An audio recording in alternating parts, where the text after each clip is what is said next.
నాకే తిననికే గతి లేక గంజి తాగుతున్నాను అంటే నువ్వు వచ్చి నన్ను అన్నం అడుగుతావేంటిరా బాడకవు అన్నట్టుంది మన శరణం అన్నయ్య పరిస్థితి. మ్యాటర్ ఏంటి అంటే ఈ సినిమా రిలీజ్ కాకముందు కొంతమంది పేడ్ బ్యాచ్ తోటి 50,000 కోట్లు కొడుతుంది అని ఓవర్ ఎక్స్పెక్టేషన్స్ అయితే పెంచాడన్నమాట ఈ గేమ్ చేంజర్ సినిమా మీద. కానీ ఇలాంటి ఓవర్ యాక్షన్ చేసినందుకు ఈ సినిమా అయితే ఘోరంగా ఫ్లాప్ అయితే అయ్యింది ఫ్రెండ్స్. మన శరణం అన్నయ్యకి అసలు ఏంటికి అంత ధైర్యమో ఏమో కానీ ఫ్యాన్ బేస్ లేకపోయినా ఇలాంటి పేడ్ బ్యాచ్ తోటి ఎప్పుడు ఆయన సినిమా రిలీజ్ అయ్యే ముందు ఈ విధంగా వాగిపిస్తాడు ఫ్రెండ్స్ ఈ పేడ్ బ్యాచ్ గాలతోటి. కానీ ఈ సినిమా రిలీజ్ అయినాక మాత్రం అందరూ ఏమన్నారు, ఈ సినిమా అసలు స్టోరీనైనా అసలు శంకర్ గారు ఏం తీశారు ఈ సినిమా తోటి ఏం చెప్పుకోదగ్గ అనుకున్నారు అని అందరూ కూడా ఈ సినిమాని చూసిన తర్వాత అయితే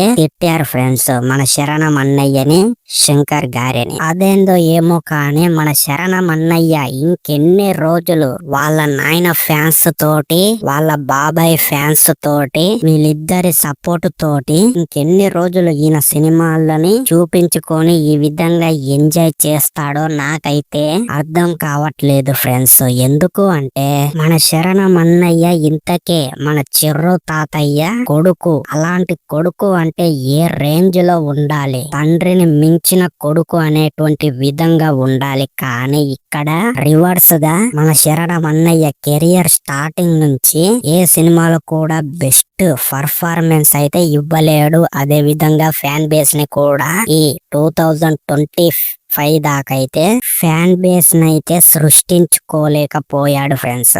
అండ్ ఇక ఇదే ఫ్యామిలీలో పుట్టి పెరిగినటువంటి మన అల్లు అర్జున్ అన్నయ్య మాత్రం తన ఒక్కొక్క సినిమాకి తన బెస్ట్ పర్ఫార్మెన్స్ ఇస్తూ గుదాలుగా ఫ్యాన్ బేస్ ని పెంచుకుంటూ ముందుకు వెళ్ళాలనే ప్రయత్నిస్తున్నాడు. కానీ శరణం అన్నయ్య లాగా వెనక్కి తగ్గేటువంటి ప్రసక్తే లేదు అన్నట్టయితే ఫ్యాన్ బేస్ ని సంపాదించుకుంటూ ముందుకు వెళ్తున్నాడు ఫ్రెండ్స్ ఈ అల్లు అర్జున్ అన్నయ్య. కానీ మన శరణం అన్నయ్య ఇంకెన్ని రోజులు ఆ పేడ్ ఫ్యాన్స్ తోటి ఈ విధంగా చెప్పిపిస్తాడు 50,000 కోట్లు కొడుతుంది అని అందరికి అంతు చిక్కనటువంటి విషయం ఫ్రెండ్స్ ఇది. మరి ఇప్పటికైనా ఈ గేమ్ చేంజర్ సినిమా ఫ్లాప్ అయితే అయ్యింది, కానీ నెక్స్ట్ వచ్చే సినిమాలైనా మంచి సినిమాలు తీయాలి అని నేను కోరుకుంటలేదు. కానీ శరణం అన్నయ్య పేడ్ ఫ్యాన్స్ అయితే కోరుకుంటున్నారన్నమాట.